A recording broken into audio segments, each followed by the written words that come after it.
गाफील न राहता संपूर्ण ताकदीने निवडणुकीला उतरा.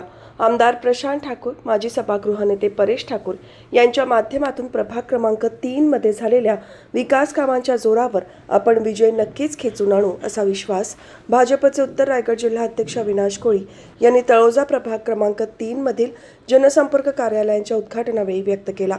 पनवेल महापालिका हद्दीतील प्रभाग क्रमांक 3 मधील तळोजा फेज 2 आणि ओवेश्वर येथे भारतीय जनता पार्टीचे जनसंपर्क कार्यालय सुरू करण्यात आले आहे. या कार्यालयाचे उद्घाटन भारतीय जनता पार्टीचे राज्य परिषद सदस्य अरुणशेठ भगत यांच्या हस्ते आणि जिल्हा अध्यक्ष अविनाश कोळी यांच्या प्रमुख उपस्थितीत रविवारी झाले. या कार्यक्रमाला भाजपचे जिल्हा अध्यक्ष अविनाश कोळी, राज्य परिषद सदस्य अरुणशेठ भगत, जिल्हा उपाध्यक्ष प्रल्हाद केणी, उत्तर मंडळ अध्यक्ष दिनेश खानावकर, पूर्व मंडळ अध्यक्ष भूपेंद्र पाटील, विनोद खरत, निर्दोष केणी, आशा बोरसे, इम्तियाज खान, सरफराज पठाण, संतोष पाटील, साजिद पटेल यांच्यासह पदाधिकारी, कार्यकर्ते आणि मान्यवर उपस्थित होते. यावेळी जिल्हाध्यक्ष अविनाश कोळी यांनी मार्गदर्शन करताना सांगितले की भाजपचे पदाधिकारी हे नागरिकांशी संपर्क साधून त्यांच्या समस्या सोडवण्याचे काम करत आहेत. त्यामुळे येणाऱ्या महापालिका निवडणुकीमध्ये भारतीय जनता पार्टीला मोठे यश मिळेल. येणाऱ्या महापालिका निवडणुकीमध्ये प्रभाग क्रमांक 3 मधील 4ही नगरसेवक भारतीय जनता पार्टीचे असतील.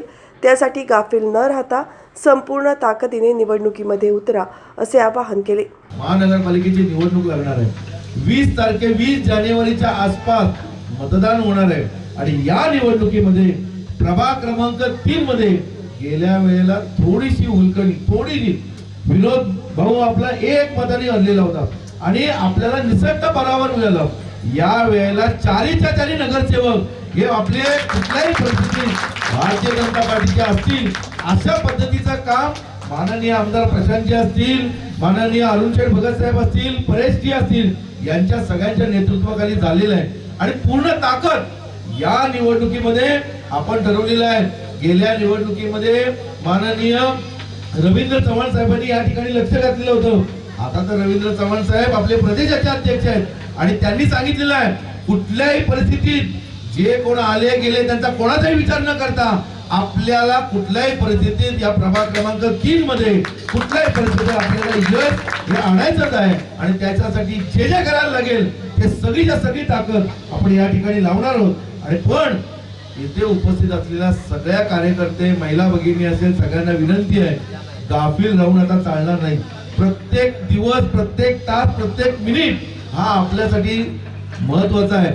या ठिकाणी वसाहत निर्माण झाली, गावागावांमध्ये तर आपला संपर्क आहेच, पण वसाहतीमध्ये पण गेल्या अनेक वर्षामध्ये जी कामं केली आहेत, मग त्यांचे दाखले वाटप असतील, वेगवेगळ्या प्रकारचे त्यांचे शिबिरांचं आयोजन असेल, त्यांचं मतदार यादीचं नाव केलेलं आहे, आधार कार्डची शिबिरं घेतलेली आहेत, त्यांच्या समस्या मग फक्त काय विकास कामांच्या समस्या नाहीत, त्यांच्या पोलीस स्टेशनच्या असतील, बाकीच्या सगळ्या समस्या असतील, या सगळ्यांसाठी आपण प्रयत्न केलेत. पण ते प्रयत्न जे केलेत ते त्या लोकांना सांगणं, बाबा तुला काय काम लागलं, अर्ध्या रात्री काय मदत लागली, तर आम्ही भारतीय जनता पार्टीचे कार्यकर्ते तुझ्या मागे उभे राहिलेले आहेत. त्याच्यामुळे निवडणुकीमध्ये कुठल्याही परिस्थितीत आपण सगळ्यांनी गाफील न राहता ज्यांना ज्यांना आपण संपर्क केलेला आहे अशा सगळ्यांची सातत्याने संपर्कात राहून त्यांना मतपेटीपर्यंत कसं आणू शकू याचा आपल्याला विचार करायला लागेल.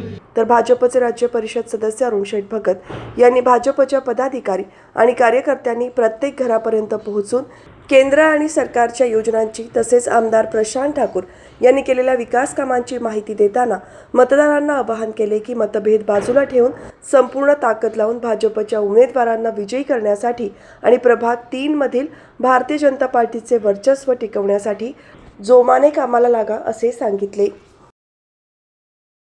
आपले सर्व कार्यकर्ते हे अतिशय चांगली कामं या ठिकाणी केलेली आहेत आणि म्हणून आपण सर्व कार्यकर्त्यांनी हवेत जाऊ नका. फक्त माझं एवढंच म्हणणं आहे की आपण एवढी कामं केली तर मतं द्यायलाच पाहिजे, पण सर्वांच्या घरापर्यंत पोहोचणं. आशा बोरसे मॅडमचं आता काम आहे इकडं का सर्व महिलांना जास्तीत जास्त कसं एकत्र करता येतील या प्रत्येक घरापर्यंत आपण पोहोचलो पाहिजे. प्रत्येक घरामध्ये जाऊन आपण त्यांना सांगलं मोदी साहेबांच्या योजना सांगल्या पाहिजे, आमदार प्रशांत ठाकूर साहेबांच्या योजना सांगल्या पाहिजे, आपले नेते मुख्यमंत्री देवेंद्र फडणवीस यांनी काय काय कामं केलेली आहेत, या सर्वांची कामं आपण प्रत्येक घरापर्यंत प्रत्येक चुलीपर्यंत पोहोचवण्याचं काम आपल्याला या ठिकाणी नक्कीच करायला लागेल. का आता आपल्या महाराष्ट्रामध्ये आपल्या पनवेलमध्ये देवेंद्र फडणवीस साहेब आणि प्रशांत ठाकूर साहेबांच्या नेतृत्वाखाली, जवान साहेबांच्या नेतृत्वाखाली या ठिकाणी अनेक कोटीची कामं आमच्या तालुक्यामध्ये तर एवढी कामं झाली आहेत का आता लोक सांगायला लागले थांबा जरा, आता आम्हाला उद्घाटन आणि भूमिपूजन करायला वेळ मिळत नाही. एवढी कामं आपण प्रत्येक ठिकाणी केलेली आहेत, प्रत्येक गावागावामध्ये केली आहेत. आणि तशाच पद्धतीचे परेश ठाकूर, प्रशांत ठाकूर साहेब, अविनाश कोहली आणि सर्व लोक आहेत रामशेठ ठाकूर साहेबांच्या मार्गदर्शनाखाली काम करत असताना अनेक विकासाची कामं आज या महानगरपालिकेमध्ये केलेली आहेत. प्रत्येक कामाला काय सर्वांना यायला मिळत नाही, पण सर्वांनी या निवडणुकीच्या काळामध्ये चांगला वेळ देऊन आपण ज्या पद्धतीनं ही आपलं जे वर्चस्व आहे भारतीय जनता पार्टीचं, ते वर्चस्व कायमचं या 3 नंबरमध्ये टिकवण्यासाठी आपण सर्व कार्यकर्त्यांनी चांगलं कामाला लागावं. मला मान मिळाला नाही पत्रकार, मला मान नाही मिळालं म्हणून मी कामाला जाणार नाही असं नाही. आपण सर्व भारतीय जनता पार्टीचे कार्यकर्ते आहोत आणि म्हणून आपण पुढाकार घेतला पाहिजे. नाही तर थोडक्यासाठी लागावणं हे मला काही पटण्यासारखं नाही. म्हणून आपण सर्वांनी चांगल्या पद्धतीचं काम करा. आपल्याकडे लीड भरपूर आहे, आपण थोडंसं जास्त मेहनत आपल्याला घ्यायला लागणार आहे. कोण गेले याचा विचार करण्यापेक्षा आपण कशी मतं जास्तीत जास्त वाढवू या दृष्टिकोनातून आपण सर्वांनी प्रयत्न करावा.